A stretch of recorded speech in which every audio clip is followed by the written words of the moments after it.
मंसूर, आप क्या कहेंगे? अब जिस तरह से हम देख रहे हैं कि निगरान हुकूमत को हम कह रहे हैं कि अब वो फिल फॉर कोई एक्शन ले ले, जिस तरह से तहफ़्फ़ुज़ात का इजहार किया जा रहा है, नताइज पे जीतने वाले भी कह रहे हैं कि धांधली हुई है, हारने वाले तो वैसे ही रोना रो रहे हैं धांधली का।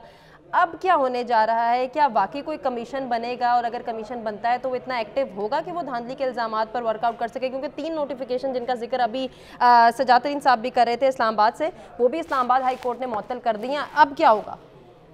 अच्छा, इसके अंदर बड़ी इंटरेस्टिंग सूरत हाल है और ये इंटरेस्टिंग सूरत हाल हमेशा से पाकिस्तान जैसे ममालिक में रही है। हम लोग बहुत क्लेम करते हैं कि फ्री एंड फेयर इलेक्शन होने चाहिए, लेकिन फ्री एंड फेयर इलेक्शन मुझे नहीं पता कि किसको सूट कर रहे हैं और किसको सूट नहीं कर रहे, क्योंकि हर दफा, पिछली दफा आरटीएस बैठा था, इस दफा चीफ इलेक्शन कमिश्नर ने बिल्कुल क्लियरली कहा था जी हमारा नेट से कोई ताल्लुक नहीं और कुछ नहीं होगा और कोई चीज डाउन नहीं होगी। उसके बाद हमने रिजल्ट देखे, रात तक कोई रिजल्ट थे, सुबह तक कोई रिजल्ट थे, और जब दिन चढ़ा तो उसके बाद बिल्कुल रिजल्ट का बिल्कुल डिफरेंट हो गए।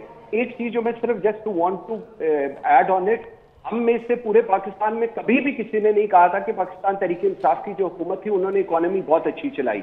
आपको याद होगा ये वक्त था कि हम लोग अपने प्रोग्राम्स में बैठ के पीटीआई के पार्लियामेंटेरियंस को कहते थे कि आप किस मुंह के साथ इलेक्शन में जाएंगे, आपको किसी ने वोट ही नहीं देना है। बिल्कुल ऐसे। लेकिन ये जो रियासत बचाने, सियासत नहीं बचाई और रियासत बचाने के लिए आए थे, ये तो क्लेम करके आए थे कि जी मुझे आईएमएफ से भी डील करना आता है और मैं पता नहीं कितने अरसे से आईएमएफ से डील कर रहा हूं, और अगर मुझे कोई जरूरत भी नहीं होगी, अगर आईएमएफ नहीं भी बात मानता, I know how to manage things. और उसके बाद वही कुछ जो उन्होंने कहा था कि मुझे पता है किस तरह आईएमएफ के साथ डील करना है, वो end of the day deal करना पड़ा इस मुल्क के साबिक वजीर आजम को। तो ये भी एक रियलिटी है।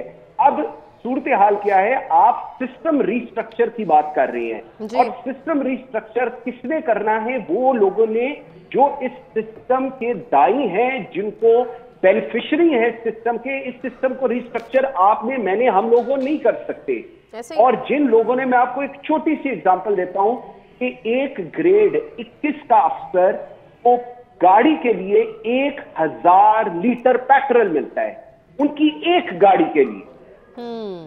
तो अब आप मुझे सिर्फ ये बताएं कि अगर उनके घर के अंदर 3 से 4 गाड़ियां हैं तो उनका पेट्रोल, वो जो हम लोग कहते हैं कि बेगम साहबा गई हुई हैं, बच्चों के लिए गाड़ी गई हुई है और वो गाड़ी सड़क पे खड़ी, स्टार्ट एसी में खड़ी है, वो खड़ी होगी क्योंकि उनको इस हद तक प्रिविलेजेस मिलते हैं, नंबर 1। नंबर 2, निगरान हुकूमत से हम क्या एक्सपेक्ट करना चाह रहे हैं? निगरान हुकूमत जिस मकसद के लिए आई, पंजाब की हो या वफाक की हो, उन्होंने अपना काम किया है और उनको इसी काम के लिए बुलाया गया था कि वो एक so called free and fair election कराएं।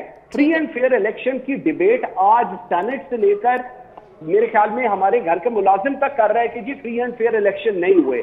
जो जीते हुए वो कहते हैं हम नहीं जीते, जो हारे हुए वो कहते हैं हम नहीं हारे। इसका रिजल्ट एक दोबारा टूटी फूटी हम जमहूरियत देखेंगे, एक हुकूमत देखेंगे।